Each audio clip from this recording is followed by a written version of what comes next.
नमस्कार, आपका बहुत स्वागत है टीवी7 भारत में। मैं हूं आपके साथ ऋतिका आवाना। पश्चिम बंगाल की राजनीति में टीएमसी के भीतर बड़ा राजनीतिक संकट गहराता दिखाई दे रहा है। बागी सांसद आपको बताएं काकोली घोष ने दावा किया है कि अब उनके साथ 22 सांसद जुड़ चुके हैं और वह खुद को एक अलग संसदीय गुट के रूप में मनाता या फिर दिखा रहे हैं। देखिए, ये बागी गुट सोमवार को लोकसभा स्पीकर ओम बिरला से मुलाकात करेगा। यहाँ उनकी मांग होगी कि उन्हें टीएमसी से अलग एक स्वतंत्र संसदीय समूह के रूप में मान्यता दी जाए। पहले ये देखिए संख्या 20 बताई जा रही थी, लेकिन अब 2 और सांसदों के जुड़ने का दावा यहाँ किया जा रहा है। साथ ही हालांकि उनके नाम अभी सार्वजनिक नहीं किए गए हैं। दिल्ली में इस पूरे घटनाक्रम के बीच उस समय राजनीतिक हलचल और बढ़ गई जब टीएमसी के वरिष्ठ सांसद केंद्रीय देखिए भूपेंद्र यादव के आवास पर यहाँ सभी पहुंचे। इस मुलाकात को लेकर कई तरह की राजनीतिक अटकलें लगाई जा रही हैं। हालांकि देखिए इसकी आधिकारिक पुष्टि नहीं है।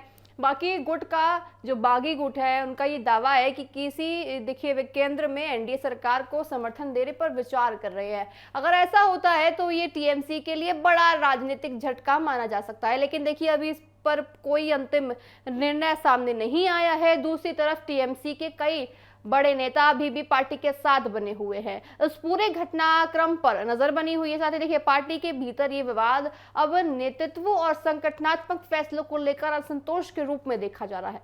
देखिए पूर्व मुख्यमंत्री ममता बनर्जी के लिए स्थिति राजनीतिक रूप से चुनौतीपूर्ण मानी जा रही है। आने वाले दिनों में स्पीकर से मुलाकात के बाद ये साफ हो सकता है कि ये सिर्फ अंदरूनी दबाव की राजनीति है या टीएमसी में वास्तविक विभाजन की शुरुआत है। देखिए ये माना जा रहा है कि टीएमसी का अब लगभग तय है कि दूसरा गुट बनता नजर आएगा। और साथ ही देखिए आपको बताएं जो बागी सांसद है खुद को पूरा सच्चा टीएमसी कहलाते हैं। देखने वाली बात होगी कि देखिए अब ओम बिरला के साथ जो मुलाकात है, साथ ही कल क्या कुछ और नया देखने को पश्चिम बंगाल में मिलता है। बहरहाल चलिए खबरों में आगे बढ़ते हैं।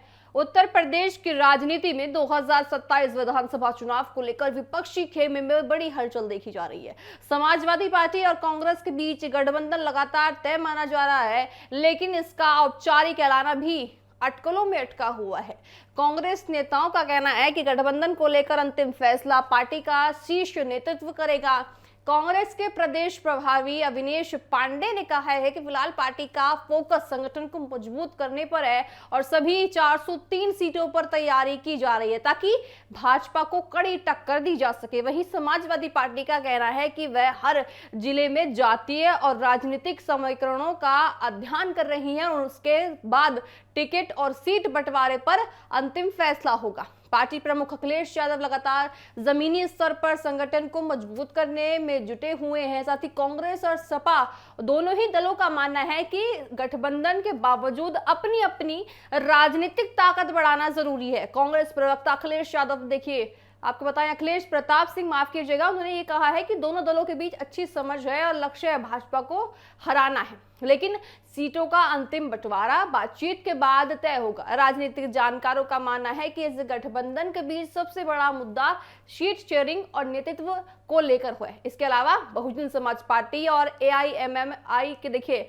अन्य छोटे दलों की भूमिका में महत्वपूर्ण मानी जा रही है। साथ ही ओबीसी का भी देखिए महत्वपूर्ण माना जा रहा है पार्टी, साथ ही क्योंकि ये दल वोटों के बंटवारे को संभावित कर सकता है। विशेषज्ञों का कहना है कि अगर मुस्लिम और दलित वोटों का बंटवारा होता है तो इसका सीधा फायदा भाजपा को मिल सकता है। यही कारण है कि भाजपा कांग्रेस के एक मजबूत रणनीति के साथ गठबंधन को आगे बढ़ाना चाहती है। फिलहाल देखिए सबकी नजर इस बात पर है कि कांग्रेस नेता राहुल गांधी और अखिलेश यादव कब अंतिम समझौते पर सहमति बनाते हैं, क्योंकि तभी यूपी में विपक्षी गठबंधन की तस्वीर और ज्यादा आने वाले समय में साफ हो पाएगी। साथ ही देखिए आगामी विधानसभा चुनाव है उत्तर प्रदेश में, ऐसे में इनकी जो गठबंधन है बहुत ज्यादा मायने रखता है। कई कहानियां कहता है ये गठबंधन होता है। देखिए उनका कहना है कि 403 सीटों पर सरकार ये दोनों जो लड़के मिलेंगी पार्टी खड़ी होगी। साथ ही देखिए यहाँ पे उत्तर प्रदेश की जो सरकार है फिलहाल योगी सरकार,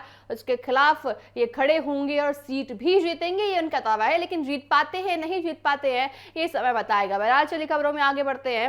राजस्थान की राजनीति में जयपुर में हुआ एक कार्यक्रम के दौरान पूर्व मुख्यमंत्री अशोक गहलोत ने केंद्र सरकार और भारतीय जनता पार्टी पर बड़ा राजनीतिक हमला बोल दिया। उन्होंने देश की मौजूदा हालत को गंभीरता बताते हुए लोकतंत्र और संवैधानिक संस्थानों पर दबाव का आरोप लगाया है। गहलोत ने कहा है कि देश में लोकतांत्रिक व्यवस्था कमजोर हो रही है और कई राज्यों में प्रशासनिक फैसलों को लेकर सवाल खड़े हो रहे हैं। उन्होंने उत्तर प्रदेश में बुलडोजर कार्यवाही, पश्चिम बंगाल में वोटर लिस्ट में नाम हटाए जाने और ब्यूरोक्रेसी पर दबाव जैसे मुद्दों पर जिक्र करते हुए कहा कि लोकतंत्र के लिए सही संकेत नहीं है। अपने संबंधों में उन्होंने गहलोत ने पूर्व मुख्य प्रधानमंत्री इंदिरा गांधी का उल्लेख किया है। उन्होंने कहा है कि इंदिरा गांधी का उल्लेख करते हुए कि उन्होंने देश की एकता और अखंडता के लिए बड़ा संघर्ष किया है और अपनी जान भी दी है। उन्होंने ये भी कहा कि यदि आज इंदिरा गांधी जीवित होती तो वह भाजपा पर पूरी तरह से पाबंदी लगा देती। साथ ही गहलोत ने विपक्षी एकता पर जोर देते हुए कहा कि अब समय आ गया है कि सभी विपक्षी दल एक साथ आए और भारतीय जनता पार्टी के खिलाफ मजबूती के साथ मोर्चा बनाए। देखिए, उनका ये कहना है कि आज की स्थिति में, आज के समय में अगर इंदिरा गांधी मौजूद होती तो बीजेपी सरकार को कड़ी टक्कर इंदिरा गांधी देती। इंदिरा गांधी अगर होती तो देखिए यहाँ वो बीजेपी को टिकने नहीं देती है, गहलोत का कहना है। साथ ही देखिए, भाजपा बनाम ऑल की स्थिति अब बनती नजर आ रही है, ये उन्होंने कहा है। साथ ही लोकतंत्र को बचाया जा सकता है, ये भी कहा है। उन्होंने कांग्रेस नेता राहुल गांधी की भी सराहना की है और उन्हें साहसी नेता बताया है जो लगातार जनता और युवाओं के मुद्दे उठा रहे हैं। गहलोत ने युवाओं से राजनीति में सक्रिय भागीदारी की अपील करते हुए कहा है कि लोकतंत्र को मजबूत करने के लिए नई पीढ़ी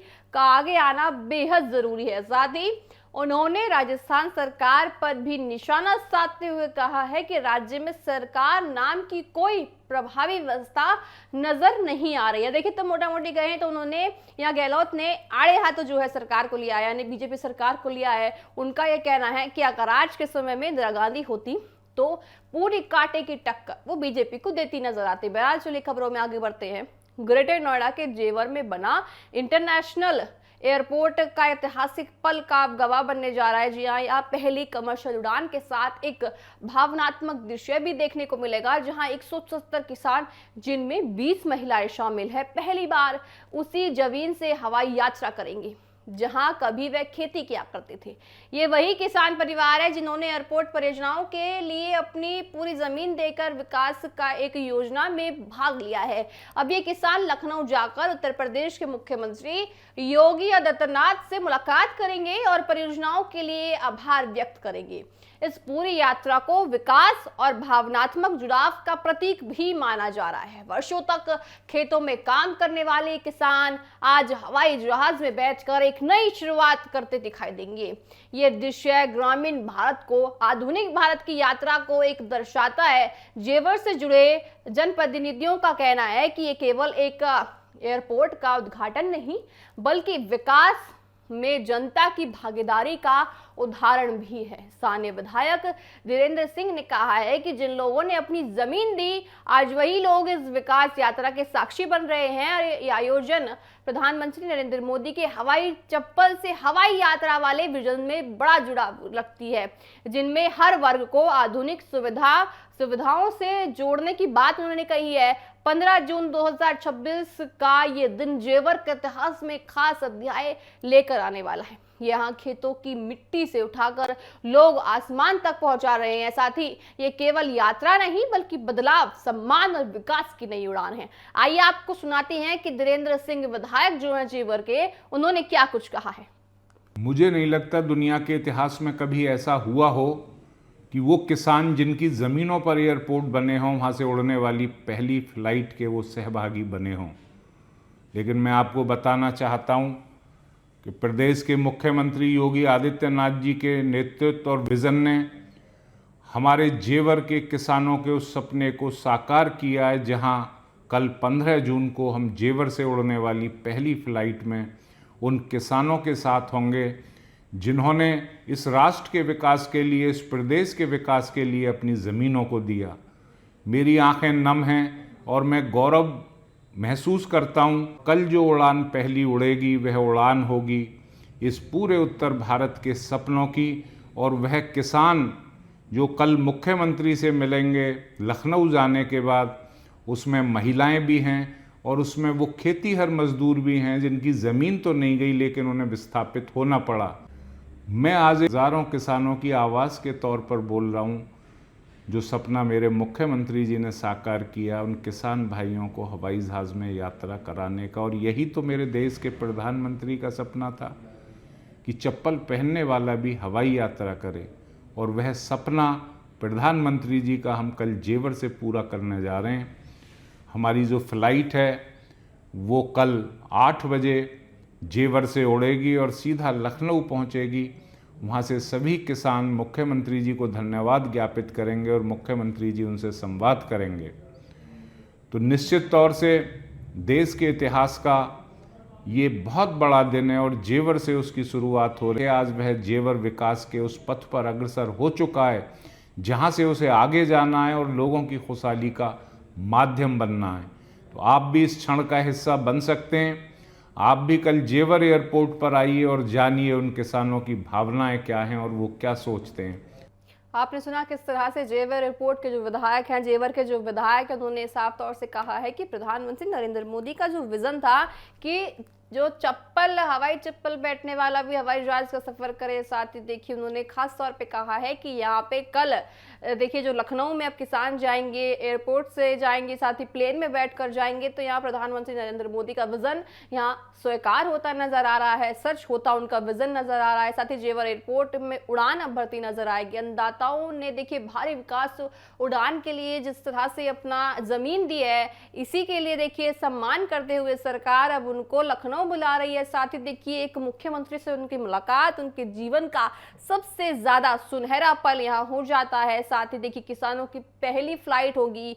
साथ ही किसानों की पहली फ्लाइट के साथ ही प्रधानमंत्री नरेंद्र मोदी का जो विजन है वो भी सच होता नजर आएगा। हवाई चप्पल से हवाई यात्रा का जो ये विजन है प्रधानमंत्री नरेंद्र मोदी का, ये साफ तौर से सच होता नजर आएगा। साथ ही आपको बताएं खेतों में आसमान तक पूरी तरह से तस्वीर जो है बदलती नजर आ रही है। किसानों की पहली फ्लाइट देखिए अब पहली पसंद बनती नजर आ रही है। साथ ही हवाई चप्पल से हवाई यात्रा केवल विजन से जो एक प्रधानमंत्री नरेंद्र मोदी ने विजन देखा था अब वो कहीं ना कहीं संभव होता नजर आ रहा है और कल वो विजन पूरी तरह संभव हो जाएगा। बहरहाल देखिए उनकी खुशी एक अलग चरम पे होगी। वो खुश जितने ज्यादा होंगे क्योंकि उनका पहला देखिए हवाई यात्रा है और साथ ही ये हवाई यात्रा बड़ी खास उनके लिए हो जाएगी क्योंकि वो मुख्यमंत्री से मिलेंगे प्रदेश के। तो देखिए जिस तरह से यहाँ पे सरकार ने उनके बारे में सोचा है, सरकार ने किसानों के बारे में उनके हित में सोचा है, तो बड़े सराहनीय की बात है। साथ ही देखना होगा कि किसान जब कल हवाई यात्रा करेंगे तो उनकी खुशियां